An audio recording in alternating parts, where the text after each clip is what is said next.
I was told to go and deliver a death message. It was about 4 o'clock in the morning, and I went to this door and I knocked on the door and knocked on the door. Eventually, a man came to the door, dishevelled, wearing a dressing gown. So I said, "Sit down, Mr. So-and-so, really. I'm here, I'm sorry, but I've got some really bad news for you. I'm very sorry to have to tell you, you've perhaps been expecting this, but your son, Robert, died in hospital today." And there was this pause. And he said, the man said to me, "We don't have a son, Cobra." The wife said, "John, there's something I've been meaning to tell you." Hello and welcome to the latest episode of Crime Time Inc. And today we're so lucky to have a very special guest. An unusual guest, I might suggest, for a true crime podcast. But nonetheless, I'm really looking forward to having a chat that I've known for a few years now, quite a few years, through my work with LEAP, the Law Enforcement Action Partnership. But this time I'm going to turn the tables because, Tom, you and I know that whenever we have dealings with the press, we're at their disposal when it comes to editing, when it comes to what finally appears. You get the paper the next day or read online the next day. And it's always a trepidation, heart-beating moment, wondering what they've actually printed after you've given them a few lines. Am I right? It's always the headline that hangs you, isn't it? It's always the headline that hangs you. And then when you phone back the reporter and remonstrate, say, "Well, that's the sub. That's the subs. Nothing to do with me, Gov." You always blame up the way. That's the answer. Always blame upwards.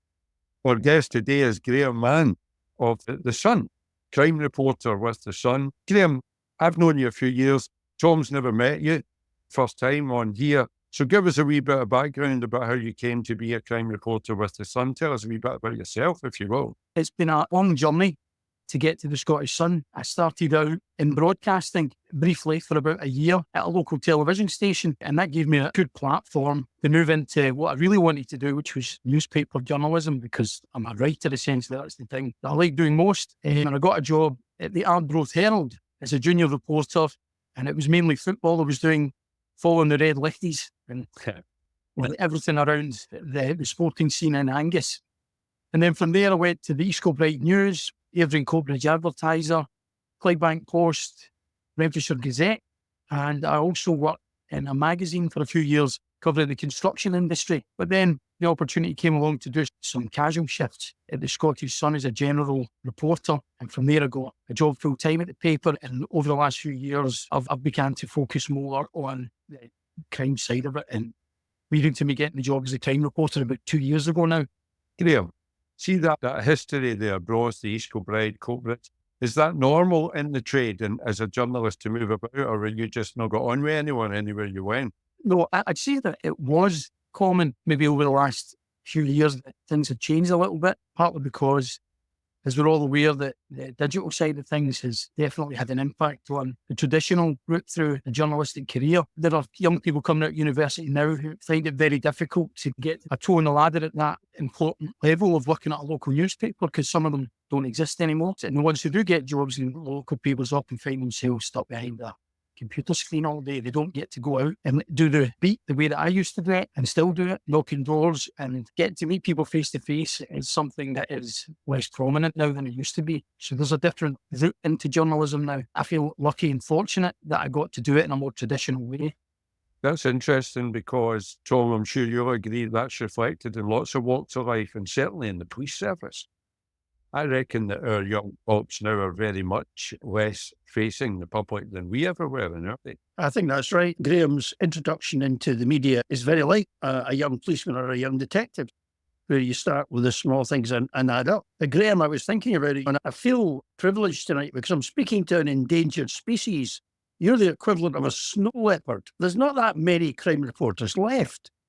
And when I think about the crime reporters, the crime specialists I've met over the long years, there's nobody there anymore. Where do you think the print media is actually going? Do you think we've hit bottom and we're going to stay here, or do you think we've got further to go? It's hard to say. I often find myself in courtrooms. I'm the only reporter there, and there are times when it becomes painfully obvious that the people who work at the court aren't used to sometimes, not all courts, but some courts are a bit surprised and shocked when a journalist turns up because they're simply not used to dealing with them. And that can be quite negative, really, because it can be difficult to get information which you're perfectly entitled to at times.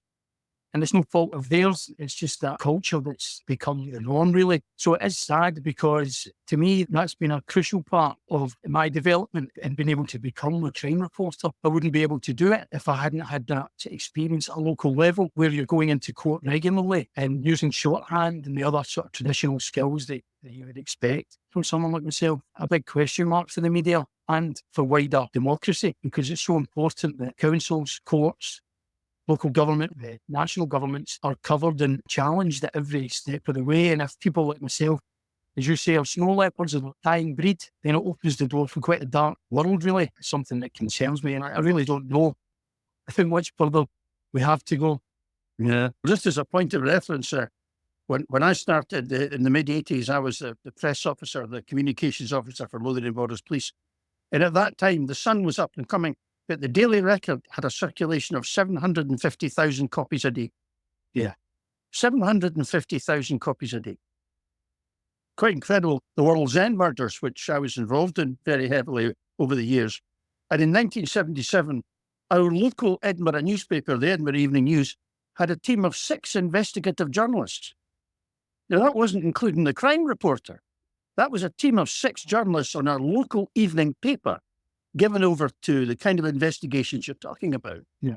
It's absolutely remarkable how far it's fallen. The problem we really have, and you're right about the threat to democracy, because the problem we have is when there are no real journalists there, then by default, in comes social media, without any filters, without any sanctions, without any standards. And so you get utter nonsense sometimes, complete nonsense, pervading over social media and becoming the truth. Yeah, well, I do see that. Lots of information that's coming at you thick and fast, and a lot of it isn't verified, a lot of it's nonsense. But at the same time, I guess I have to also put a little bit of defence of the internet in a way, because in another way of looking at it is that their audience has never been bigger. I know that the numbers of people buying newspapers has absolutely plummeted, but at the same time, we can see evidence that people are looking at news stories more than they've ever done. Literally millions are looking at these websites. I do exist in a world where I follow these traditional methods to get stories, but at the same time, I also have to adapt to survive in this different ecosystem. And there is satisfaction to be had when you look at statistics and you can see that so many people are reading certain stories. It's easy to measure that. So although the number of people buying newspapers has plummeted, the number of people consuming news has never been greater. And obviously, there's different ways of looking at it. There's a couple of things that stick out there for me, Graeme, and one of them is that we're on here just now. We're totally unregulated, if you like, other than normal models of communication. But we can basically explore anything we want to explore here between us, and it's a global audience that we have, because anybody with the internet anywhere in the world can tap into this. And the final part of it for me is that a newspaper is famously fish supper wrapper the next day, whereas this is here for posterity. This is here for as long as the internet and whoever regulates these things decides to keep it here. There are 2 sides of the coin, but the main thing is that people now choose to consume news differently. The 6 o'clock news, for example, used to be the BBC's prime time news programme, and now people can watch it 24/7 anywhere they want. So it's the consumer that's dictating how things are going to develop as we move on. I think one thing I was going to add to that was, I think where the problem maybe lies is when it comes to what you regard as slow journalism, where it takes time. So when you cover a court case, or if you have to sit in a council meeting and it's time consuming, and it doesn't give that instant hit that you would get if you rattled some social media story together in half an hour and threw it online. So that fits into the sort of production line model. I'm not saying there isn't a place for it. There probably is. Certainly there's an appetite for stories that are connected to showbiz and all that. But when it comes to the sort of work that I do, it just takes that bit longer to get the story. And that's where the danger lies, I think, in the power brokers, if you like, in the media, who don't have the patience to let that happen. I'm lucky this is the best job I've ever been in, the most enjoyable job I've ever been in. And the job where I've been allowed to do my job, I've had the freedom to do my job like I have never had in any other job I've had in the past. I have to count my blessings, really, that I'm able to do this job, and I'll continue to do it to the best of my ability, really. We skipped a wee bit there that I was interested in. When we do a Talking Walking Football podcast, we always ask our guests, what school did you go to? Because it's a football podcast, that goes down quite well. But we started with you getting your first job. What about before? Like, where are you from? What school did you go to? University? What did you do at uni? Did you always want to be a journalist, Graeme? I wouldn't say I always wanted to be a journalist. Like most young men, I wanted to be, had this fantasy idea that I was going to be a top footballer, but obviously never came to fruition. I know guys that are still dreaming like that. I'm not sure I could even keep pace with the walking footballers these days. I went to a school called Punter High, which is famous because that's where Ali McCoist also went to school. He's a couple of years old, good few years older than me, actually. There's a few others like Bobby Madden, the referee. He went there as well. My first sort of taste of journalism was as I was delivering the papers. And I used to love reading the papers before I delivered them. That was the thing that I used to love doing on a Sunday morning. I loved reading the contrast between the broadsheets and the tabloids. I used to enjoy that, and I would pore over all the football reports. It was always a passion of mine. And then when I left school, after messing around in factories, to cut a long story short, I re-engaged with education after a few years in the wilderness, and then went to Glasgow University. And it was really from there that I gave me the catapult into a career in journalism. Excellent. We've got a podcast, a football podcast with Chip Young featured on it. But I was chatting to him at a walking football event last week, the over 70s. I'm sure he won't mind me saying that. And he was talking about how journalism worked back in the day when he was a young reporter. And he was saying that he could lift the phone. In fact, he did lift the phone every morning and speak to Jock Stein or Scott Simon or whoever the opposite number happened to be. And they would give him the story or not, depending on the politics of it and how they felt about the back page. But that was how things worked back in the day. And I'm thinking about the police, exactly the same. Bosses that I had back in those days, in the 70s and 80s, had direct relationships with the head crime reporter at whatever, whether it was the Evening Times or the Scottish Sun or the Daily Record or whatever. And these people socialised together as well in the Journalist Club and various hostelries about Glasgow. And there was a real relationship there between senior police officers and reporters, like Chip was describing, between football managers and sports reporters. And then, latterly in the police, or not long after that, everything went through their media department. Nobody was allowed to give any information out. Is that the way it is now? Do you have to go to a specialist department to get a quote from the police? Yeah, you've got a press office. The police are probably get more press officers now than they've ever had. They work pretty much, I wouldn't say around the clock, but they're there all the time answering queries. Everything's done on the books, if you like. If you've got information you want to have a conversation about, that's possible, but it's not police officers generally that you speak to. It's press officers. So there's that step in between that never used to exist before, where you would potentially go straight to a police officer in the past. But now it all really does have to go through the press office. So is that because of you? Is that where you started back in the day? I was a detective inspector, Graeme, and I got a call to go up and see my chief, who at that time was Bill Sutherland. And he said to me, he was a man of few words, and he said to me, look, he said, we'll have to do better getting information out. He said, so what I want you to do, he said, I want you to come in here, I want you to be the information officer, but I want you to get as much information as you can out to the press. He said, 95% of what we do is not secret. He said, the public have a right to know what they're paying for, so get as much information out as you can, as long as you stay within the law. And he said, now there's going to be a lot of resistance to it. He said, you'll have a lot of resistance within the organisation. Don't worry about it, and you'll make mistakes, but as long as you make mistakes with a good heart, I'll back you. Now, get on with it. And that was it. Remarkable, really. And that was literally it. It was later, I think it was round about 2006, and I don't know why, but it was all closed down then, and it became very centralised. When I was the information officer, there was just me. I had clerical backup. But since information officers have got a lot bigger, and so they've taken a lot more on themselves and they've closed things down. From what I see, I don't think that's necessarily been an improvement. And I think it must be very difficult sometimes for you guys. Is that possibly alongside the expansion of the media? Back in the day, we're talking about the newspapers with a circulation of 750,000 ton. And now we've got all these outlets, 24-hour outlets.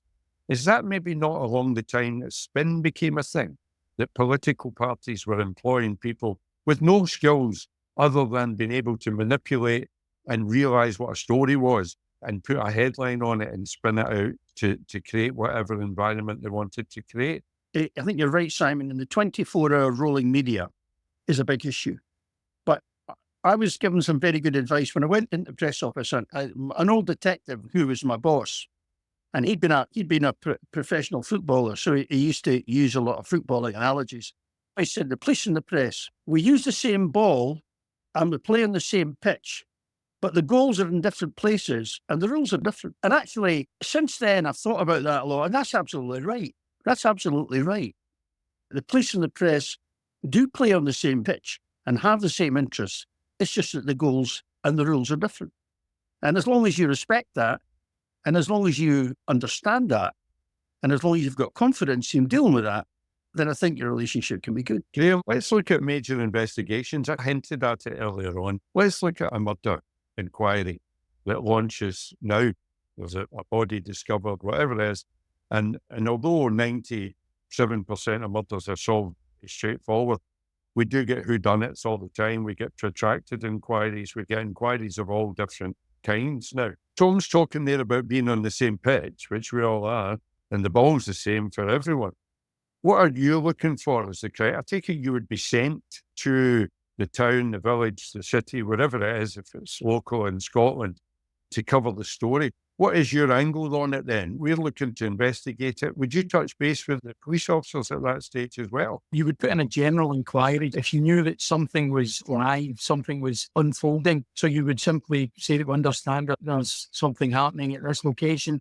Police are there, and you might have had a phone call about it from a member of the public. So you might already have a little bit of info before you go to the police. And you might even actually have more information sometimes than the police do, depending on who picks the phone up to you. We're always keen to establish as quickly as possible when there's an incident or a murder. We're trying to figure out who is involved in it, because depending on who it is going to dictate how much interest there is in it. For us, if it's, say, for example, we know that there's known criminals involved in it, then obviously that elevates it to a more interesting level. If it's unknown people who have had no profile in the public at all, it becomes more difficult to report in a way, because it's hard to get your teeth into. So you're looking for that initial bit of information or even guidance you might get from the police. They might not give you something on the record, but they might give you certain guidance about, say, the information that you put to them about what you're told that it relates to. But yeah, then the next thing is to get down to the scene as quickly as possible, because you'll probably get more information down there than you will from the police press office. Just almost like the police, you're going to be banging doors. You're going to be asking people in the street. You're going to be getting a flavour of what the area is like. You might even already know who lives in the street, if it's an area that's known as a criminal hotspot. So those are the sort of things you're looking at in the first blush of something breaking. That's your question then, Graeme. Do you put a suit and shirt and tie on and walk to the locus and walk in as if you're a detective? Have you ever done that? Because you had a predecessor who worked on the other side of the city, and that was his MO at serious crimes. To be honest, I always feel as though you don't want to look like a reporter, because you stand out like a sore thumb and people might clam up and don't talk to you because they might have a preference for which newspaper they read, or you've always got to be honest with people. So whenever anyone asks, I'll always tell them straight away. If someone asks, I'm a reporter. Quite often when I go to a crime scene, if there's police standing at the locus, I'll approach them straight away and let them know who I am, because I don't want them to think I'm being sneaky. That's not how I operate. But I do like to look like an ordinary member of the public. I don't know if I pull it off that often, but I just like to be like your man in the street. That's essentially what I am. I'm a journalist. I'm a man in the street. I'm the eyes and the ears of a guy anywhere else. We have a mutual friend, Tom and I, Alan Nichol, who wrote a book about Sheila Garvey. I don't know if you know the story, Graeme. It was back in the 70s, and it was a murder. She was convicted of murder up in the northeast up in Stonehaven area. And the big thing about the whole incident in his book that he's written about it was really she was convicted by the media, by the press, because that's all we had back in those days. So, Tom, that's another side of this widespread news platforms that we have now, is that people aren't reliant on the 6 o'clock news and the newspaper of choice in the morning. They've now got lots of avenues of all that false information as well, of course, and lots of people with agendas putting things out there on social media, etc. Yeah, I think winding it back a bit, you were talking about informal relationships. When you didn't respect the fact that the rules and the goals were different, to take back the old analogy, it could lead to problems. And the one that sticks in my mind and always has stuck in my mind is the Bible John investigation, which was driven by the press. And so much so that the police in that period ended up searching for a bogeyman who, in all probability, didn't exist. You've got to watch that. But I'll tell you what I was going to say. I was struck by a recent investigation, I don't know if you remember it, where a woman fell into a river and disappeared just recently down south. And it wasn't so much press intrusion then. There seemed to be groups of vigilantes who appeared at that locus and were patrolling the streets and were acting in all sorts of very bizarre ways and impeding the investigation, quite honestly. The woman herself was quite photogenic. She was clearly a troubled young woman, and I think it just caught the attention. And these people came from far and wide, almost like ghouls, to feast on the disaster there. If I remember correctly, the police actually put a cordon round the whole area to chase them away. Now, that's a relatively modern phenomena. I never experienced that. We certainly didn't get that in any of the major investigations we had in Lothian and Borders in my day. So that's another factor of social media, I would suggest. One I'll throw into the mix, Graeme, before I ask you your thoughts on it, was Dundee the other night. And this is not the first time it's happened. Where youngsters, some as young as 8, it's been reported, if you can believe what you read in the press, of course. Social media can get them organised on their WhatsApps or whatever. They can get out, and they're causing real havoc in the city of Dundee. We had riot police on the streets the other night in Dundee. Yeah, things like TikTok is one of the ones that you'll hear mentioned a lot. And if people video things and they broadcast things live, the incident Tom was discussing there down in England was a good example of that, where people were turning up and filming it and feeding their own followers. So essentially you've got people who would otherwise just be ordinary folk who, if you look at their online profiles, they've got sometimes hundreds of thousands of followers who are watching their every move. And it's bizarre to me. I don't understand that either.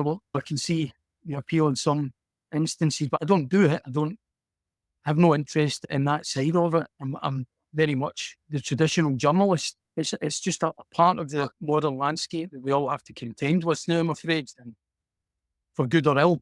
Yeah, I think it's a part of people wanting to be part of the story. They're actually wanting to write themselves into the script. Funnily enough, Graeme, when I said it was a new phenomenon, I've written a book about the very famous case, the Ruxton murders in 1935, where dismembered body parts were found down at the little border town of Muffet. And the day following that, in 1935, remember, the day following that, there were charabancs and buses appeared, trains, people spilled out from Edinburgh and Glasgow to come and ostensibly help the police by looking for body parts.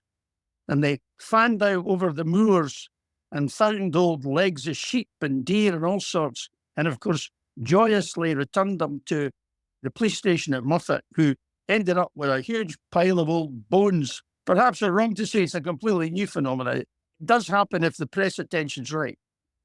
Yeah, that's true. I'm appalled, actually, at some of the things that I do see on TikTok. I find it staggering. Some of these people that you'd earlier described as ghouls do have what you would term followers, people who seem to revel in their sort of crazy behaviour at these crime scenes and things like that.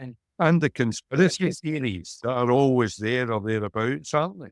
And the longer that woman hadn't been found, because of where she'd fallen in and the currents and whatnot, she wasn't found for some time.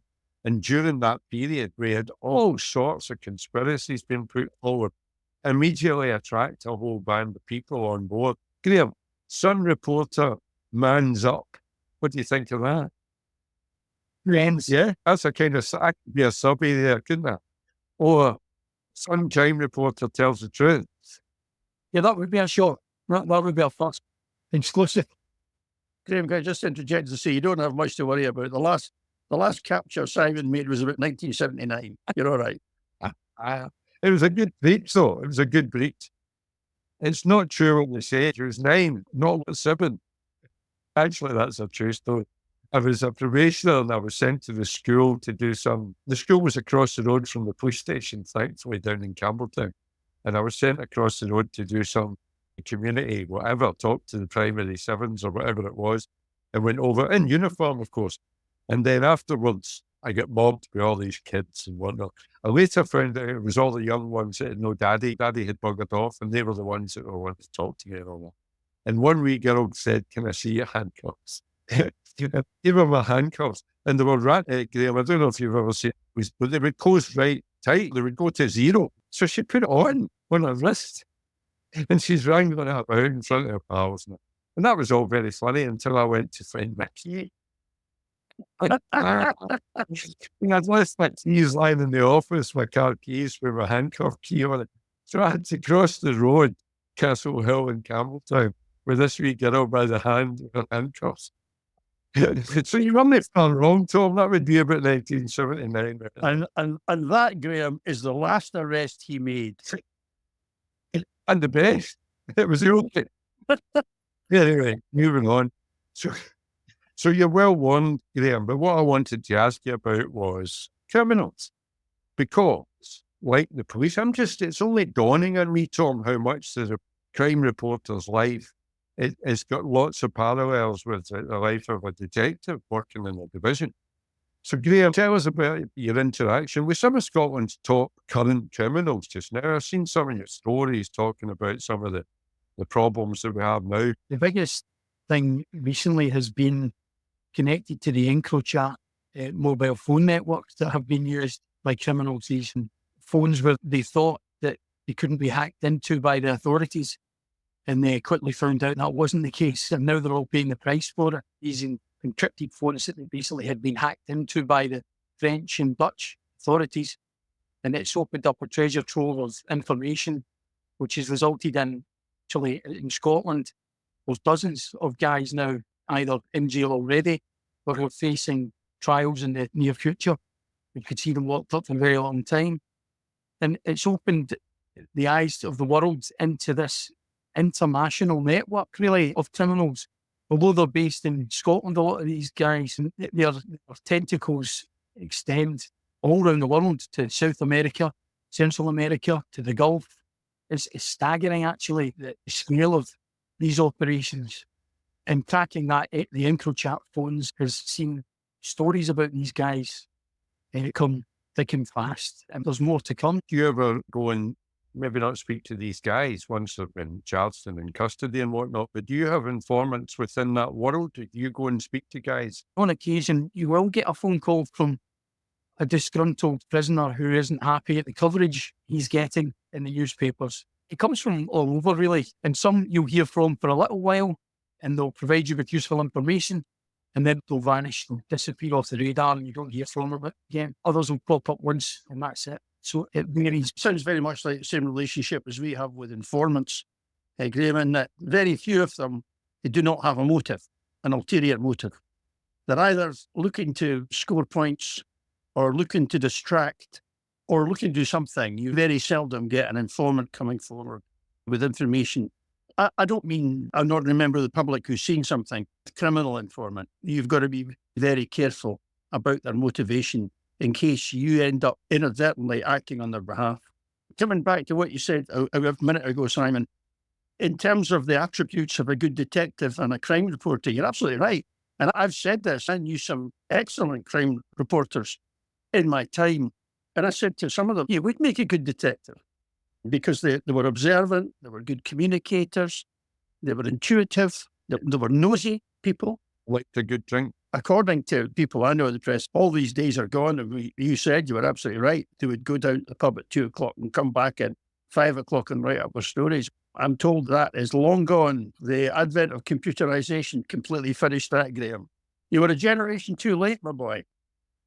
I think I was. I think I just got the coattails on it. It's not something that happens that often now. We had a case in Govan where we got a phone call, an anonymous phone call made to Pitt Street, I think, to headquarters, that there was guns, specific guns, I can't remember what, in a house in an area of Govan called Cheeker Hill. So, unfortunately, by this time, things had changed, and normally one of us would have gone up and chapped the door and taken the gun off someone, but that couldn't happen latterly in the police. The balloon went up, as we would describe it, firearms units called out, and the support unit, and the traffic, and because it was a whole palaver to seal off the area and get maps, and you've no idea how long it would take to go and search a house and whatever was going to happen. And maybe 4 or 5 hours later, that did happen, and we got in the house, and there was nothing there. But the guy that was in the house with the woman had warrants for him all over the place, so he was arrested.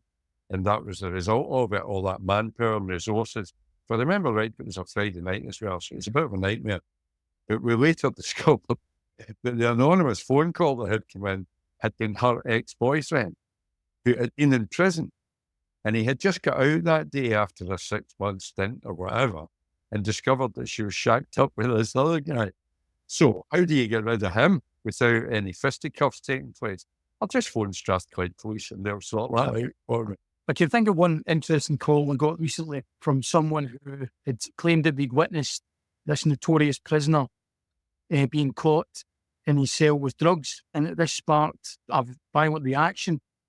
And that it took about 6 prison officers to quell the guy. He kicked off. And as he described it, this guy had been picked up and Supermaned down the hall and into solitary and thrown into the cell.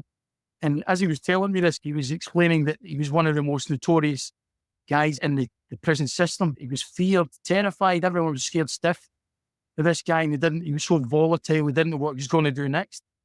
I got enough detail off him from when it happened, the location, etc. And then obviously went to the appropriate places to make sure that what he was telling me was accurate.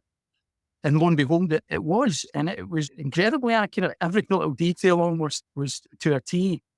And then, so we did the story about this guy being one of the most notorious guys in the jail. And then a couple of weeks later, I got a message off this person saying, "Who's this?" on the phone. I looked back, it was the guy who had been Superman down the halls. It was him that had phoned the tip in.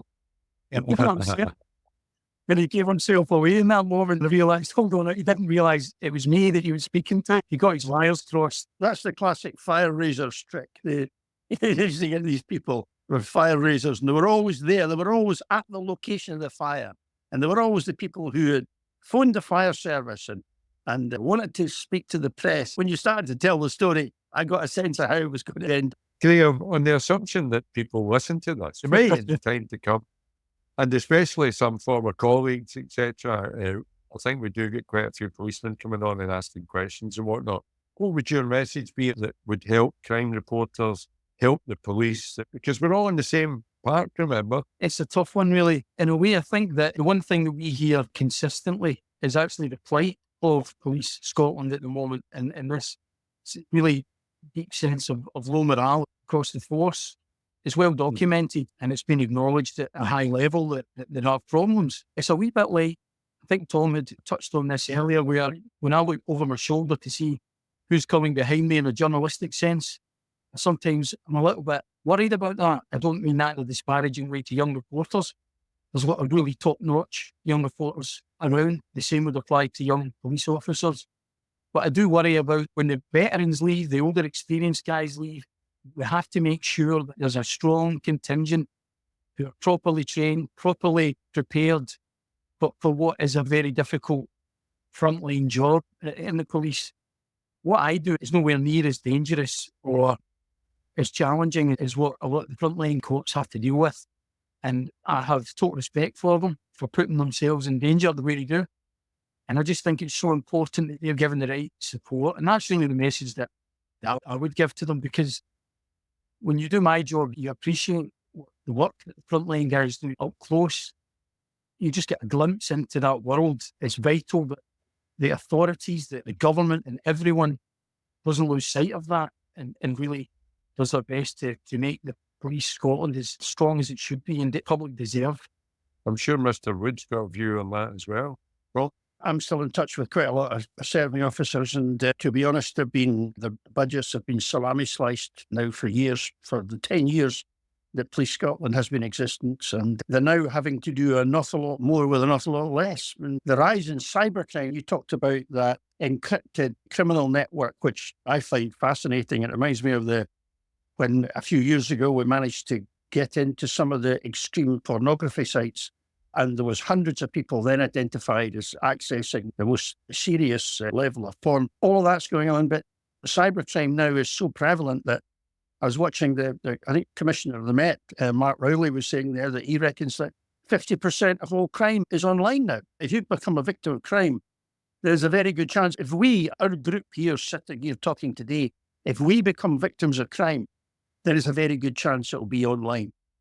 And of course, that requires all sorts of specialist skills to intervene in that. And so that's drawing off tremendous numbers of police officers. And as a result of that, you don't have a patrol profile anymore. And Simon and I know that if you're going to learn the trade of policing, then you have to have that experience on the street. You have to have that grounding. And the trouble is, my theory is that more and more young officers are not getting that grounding, not getting that chance to learn, and are being quickly shoved into these specialist departments. And it is a major concern. As you were saying there, Graeme, again, the parallels. I had a story last year about walking football, I think. I think it was a Glasgow paper. And a reporter was coming out to see us and get some pictures. The snapper, I think he was freelance as well. But the reporter that came was an intern, if that's the right term. She was a lovely girl. She was actually doing her degree, I think, in journalism or something similar, but would sent out to cover the story on an ad hoc basis. She'd get paid as she goes if she's sent out for a story, a kind of agency reporter, if you like. And that seems to be more and more the norm. And in the police, there's this big experience gap now, Tom, that I find whenever I interact, that we seem to have neglected the recruitment for a number of years. And all the guys that were recruited at my time in the late 70s and 80s have now retired. And there's a big gap in there. And we're asking youngsters to pick up the mantle without the training and mentorship that we enjoyed as young cops back in the day. I think that's about to get worse. It'll get worse before it gets better, Simon, because my understanding is just now they're looking at a change to the pension provisions, which meant that people could retire and take their pension at 25 years service. You're going to get an exodus. There's already a provision if you're over 50, you can do that. But I think that's called the McLeod remedy or something like that. But there's now a move to suggest you can retire at 25 years service. Now, the kind of people who will be retiring will be the sergeants, the inspectors, who are the very backbone of the kind of standards you're expecting, and very senior cops. And when you look at some of the recent catastrophes in policing, particularly down in the Metropolitan Police, these two firearms officers, one was a rapist, the other was a murderer. If you backtrack that a bit, that there's been a huge dearth of firearms officers in the Met. They've been desperate to get people in because of all the commitments they've got, guarding embassies and all the rest of it. They've short-circuited the system, both of vetting and recruiting and of training. And this is what happens when you do that. Graeme, are you aware of the probationary period that police officers serve? Yeah. And that probationary period was always mentored during that 2 years, Tom, and you can be gotten rid of at any time in that first 2 years. It's much more difficult after your 2 years are in and you've come out of your probationary period. But that 2 years to me, in fact, it started on day one at Tullyallen Police College, Tom, and you got people shouting in your face, sergeants shouting at you and screaming at you. You were got out your bed at 5 a.m. to go for a run or be on the parade ground. They tried to break you. That's how we looked at it at the time. And they did break. At least half of my course disappeared during the first 2 weeks because they couldn't take it. Or some of them responded and said, who are you talking to? Not the right attitude, not the right mentality, not the right temperament to be a police officer. And they were sifted out very quickly. And during that 2 years, they were sifted out again, Tom, by their mentor cop. Because they were put into all kinds of situations, Graeme, that just occur to a police officer. You don't go looking for them. They just happen in front of you. You deal with honest, decent members of the public most of the time, and you have to behave like a police officer. And you deal with the absolute scum of the earth some of the time, and you have to deal with the other side of being a police officer. And you have to respect people's freedoms. You have to respect, you have to use reasonable force that we've talked about on other podcasts. And that system of vetting is what Tom, I think, is referring to there, that the Met had lost at some stage. Whether they're getting it back or not, I don't know. But those senior cops that we don't have anymore and sergeants were really the eyes and ears to identify people that weren't going to make it. It used to be called Regulation 12. They were unlikely to become a good and efficient police officer. One of my jobs was actually to decide on Regulation 12s, and it was a difficult thing to do. But you know what? I found that when you actually sat down with these young people and said, look, this is not working out and we really can't have it, most of them were relieved because they knew themselves they weren't making it.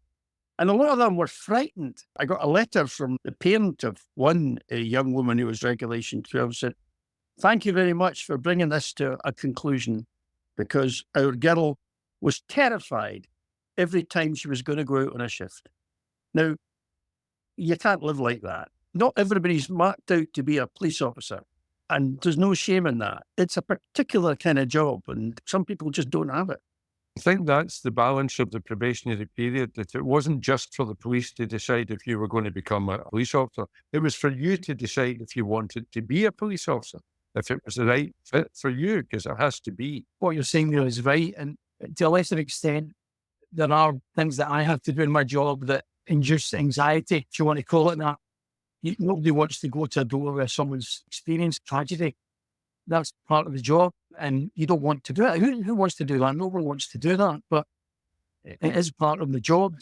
You're duty bound in a way to go to someone's door if you're going to be writing about them. If they're going to pick the paper the next day, would be wrong. It doesn't seem like that to people at the time. They often see it as an intrusion, understandably.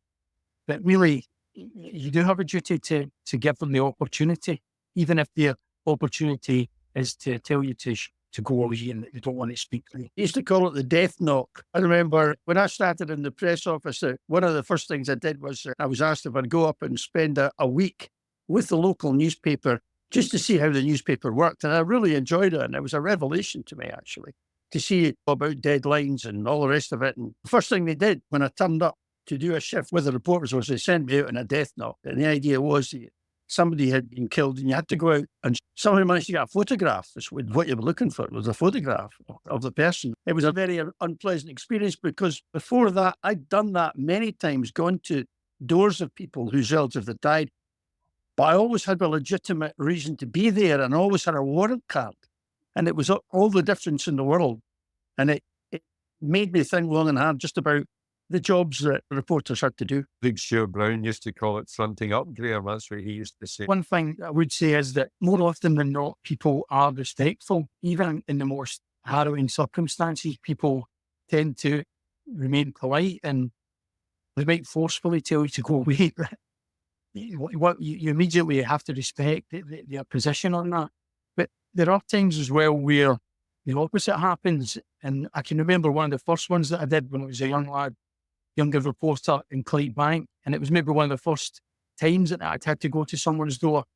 And needless to say, you're more anxious when you've never done it before. So I had gone to the door, and as I approached the house, the door was slightly open, and I thought, oh no, this makes it. I don't know why, but it just felt even more awkward. That the door was half open. I thought, what am I going to find? Anyway, I went up, and just as I was about to chat, the door flew open, and the person said, "It's you. Come in, sit down. Do you want a cup of tea?" I just walked in the door with my notepad in my hand. "We were expecting you."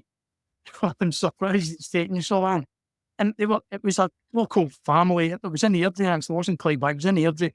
And they couldn't wait for me to turn up. And it was because they wanted to pay tribute to their loved one. There had been no crime committed. It was a car crash, I think, a tragedy. But they were desperate to share their story and who this person was. They knew that the local newspaper could give them that platform. If we hadn't turned up, they would probably been on the phone about it.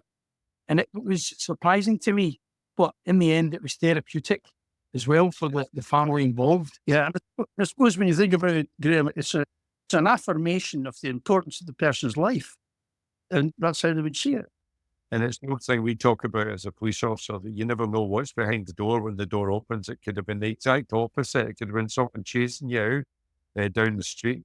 It's the attraction of the job, I think, for a lot of us. And you just have to be prepared. You be on your toes and have a pair of trainers at the ready. Graeme, I think you've done us a real service here. Usually towards the end of Crime Time Inc., we explain some of the terms that were used because there's jargon and whatnot that we slip into. And you've done it here. There'll be a lot of police officers listening to this, hopefully someday, and they'll be looking up their manuals, they'll be phoning their sergeant, they'll be asking old cops when you're talking about chapping doors and going house to house. It's something that the police used to do a lifetime ago. In fact, it was our bread and butter of every investigation. It used to be a bugbear of mine that every crime you need to chap the doors. That's where the information is. It's great to hear that reporters are now doing it instead of police officers. It's so important to go to the source of wherever it's happening. And to me, that's the attraction of the job. The idea that you wouldn't want to go when something's breaking. You're in the wrong job if you don't want to be there. Is there still a curtain twitcher in every street? Dare say there will be and always will be. Yeah, there definitely is. Tom, you probably are one. Well, it wouldn't do much good. There's nothing much to see when you twitch the curtains where I am. But the modern thing now, of course, is CCTV. The people who used to be curtain twitchers, you usually find their houses are surrounded by CCTV systems. And of course, in terms of Ring doorbells. yeah, that's right, the ring doorbells. And in terms of investigation, these are fantastic tools. I remember when I worked down in one of the rough areas of detective sergeant, there was a lot of stabbings and slashings at that time. And the only place that was open 24 hours a day was a local garage, a filling station. But it was funny because people who'd been involved in violence or confrontation, afterwards, they always made for the filling station to get a snack or food or something. And the number of times we got evidence from this CCTV cameras was unbelievable. It was almost like a magnetic pull towards this 24-hour filling station. It was funny. Graeme, I'm going to drop you in it now. I'm going to put you on the spot because Tom and I only just discussed this before we came on here. And something we spoke about was chatting to our guests specifically and asked them to tell us a story or, in your case, something you've covered, whatever it might be over the years that was defining for you. That was when the penny dropped. It's when things changed and you realised you knew what all this was about, or you switched and thought, that's a life changer, that's a career changer for me right there. Can you think of anything? I know I'm putting you on the spot. Off the top of your head, what kind of defined journalism for you? While you're thinking about it, I'll ask Tom the same question. I'm interested in these turning points because if you speak to anybody who's had a career in policing or a career in journalism, you usually find out that there's some incident or some influence very early on in their careers, which actually steered them in a particular direction, which made them think and made them consider as they went forward. And I was struck by Graeme's story there from E13 about knocking the door and the family welcoming him in, not as an intruder, but as someone who is there to pay homage or pay tribute to their relative who's been killed. And it's a very interesting point. I suppose one of my early ones was I was told to go and deliver a death message. It was about 4 o'clock in the morning, and I was on a foot beat and delivered this death message. And I went to this door and I knocked on the door and knocked on the door. Eventually, a man came to the door, disheveled, wearing a dressing gown. Come in. And I was about 19 years old, and I said, right, no, death messages is what you got to do. So I said, sit down, Mr. So-and-so, really, I'm here, I'm sorry, but I've got some really bad news for you. And then his wife appears, and she comes in. I said, please come in and sit down. And I'd been told on the radio that this death message would be expected. So we're obviously trying. And I said, look, I'm very sorry to have to tell you, you've perhaps been expecting this, but your son, Robert, died in hospital today. And there was this pause. And the man said to me, we don't have a son called Robert. Here I am, I've got the wrong address. And I said, I'm really sorry, I'll have to check with operations. I'm so sorry to woken you up. It's terrible service. And just then, in a very small voice, and I can only describe as a small voice, the wife said, John, there's something I've been meaning to tell you. And I said, I'll tell you what, I'll leave you to sit and have a chat about this. I'll go and make you a cup of tea. So I went, shot through the kitchen and left them. And as it turned out, what had happened was the woman had a very seriously disabled child in her teens who had been in long-term care. And she'd met her husband slightly later in life and hadn't found the opportunity to speak to him about it. He knew nothing about it. And every week for years, 30 years, this woman had been going to visit the laddie who was in a vegetative state in a long-term hospital. So there was two lessons for me there, and I'll never forget is one was there's no such thing as a routine death message. No such thing.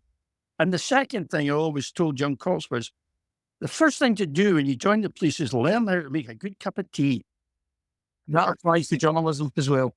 I need to tell you a quick story then because of that cup of tea. Now listen, because, it's not about Paul McCartney, is it? Tell me it's not about Paul McCartney. Funny you should mention that. Funny you should. Yeah. My mate Paul and I, who's got a new single out today with his old band, the Beatles, by the way. This is quite close to Paul McCartney because it was in Campbelltown. So I was a young cop. And me and the sergeant went to the Lollipop Man's house, Archie, whose wife had passed away a couple of weeks before. And he was giving up his lollipop stick and we had to go and get his stuff and whatnot. So we went to the house, deadly silent, old Archie. We all knew him because he was a Lollipop Man. And he said to us, do you want a wee cup of tea, lads? And we both said, oh yeah, that would be great. So off he went to the kitchen. 5 minutes past, 10 minutes past, and Sergeant Alistair Barnett said to me, go and see if he's okay. Go in the kitchen, make sure he's all right. So I went away into the kitchen, and Archie was standing in his kitchen, he's crying, tears rolling down his face, just upset. And I said to him, Archie, you all right? You need a hand? And he said, I've got no idea where the tea is or anything is. He had never done anything like that. He'd been married for 50 or 60 years, didn't have the wherewithal. And he died not long after that either, which is often the case. But the cup of tea prompted that wee story from me. And I was only months in the jobs, and they are quite defining, these things. It's true what Tom says. They're much more profound when you're a young man and you realise what's going on in the world. Graeme, you had plenty of time. You got something for it. I think when I realised I'd arrived at the Scottish Sun, this is the story that really I always think of that made me think I finally made it.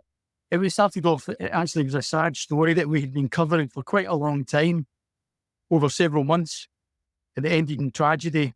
I had to go to the funeral, which is something that happens every so often. It's like a doorknock, where you have to go along and listen to what happens at the funeral. And the editor was really desperate that we made sure we didn't miss that because we had covered the story for so long. I don't want to go into details about the people involved in it, but needless to say, it was absolutely hammered home to us that we had to go to this funeral. It was several 100 miles away. So off I went, set off early in the morning, thinking about it as I went, because I'd been engaged with the story for quite a long time.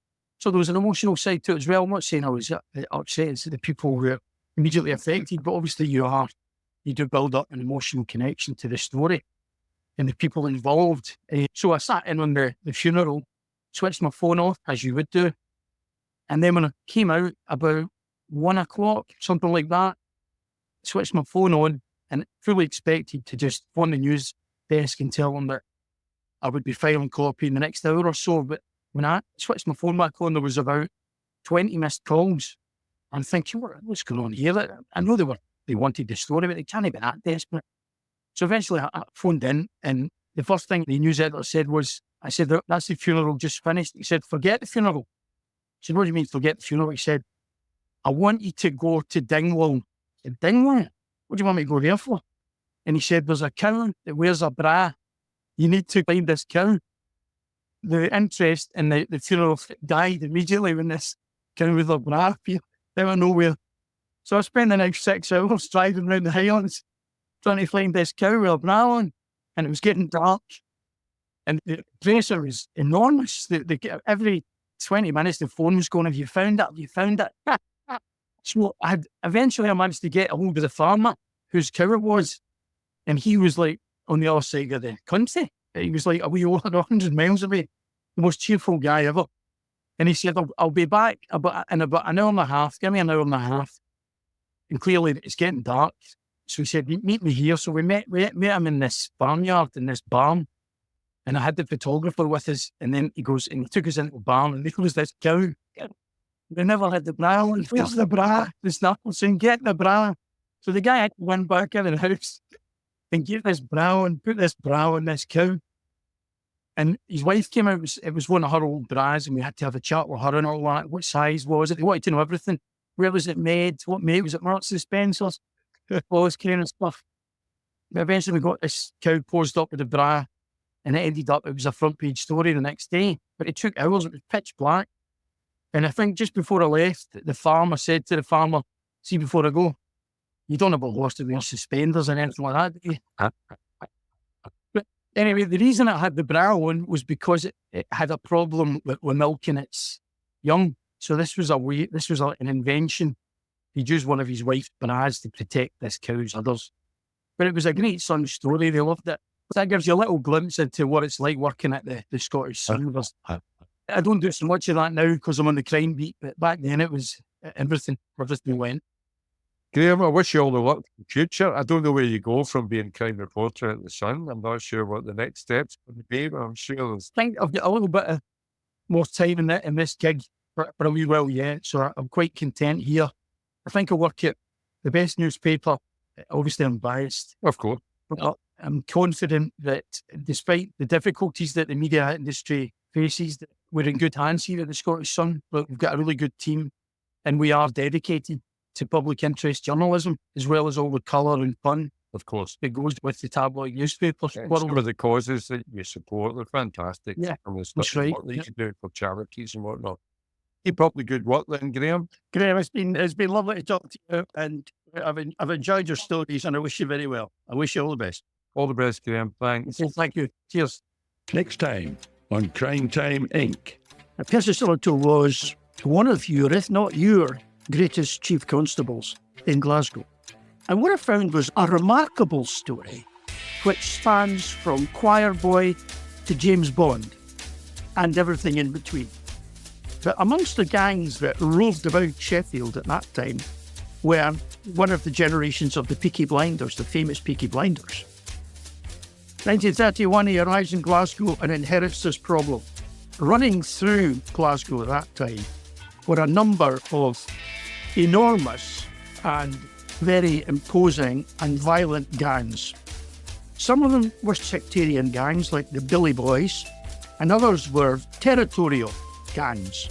And what Percy Sillito said was, no, this is not good enough. We've got to use fingerprints, and I'm going to invest in this fingerprint bureau and the expertise. And Bertie Hammond was one of the foremost exponents of fingerprints in the world.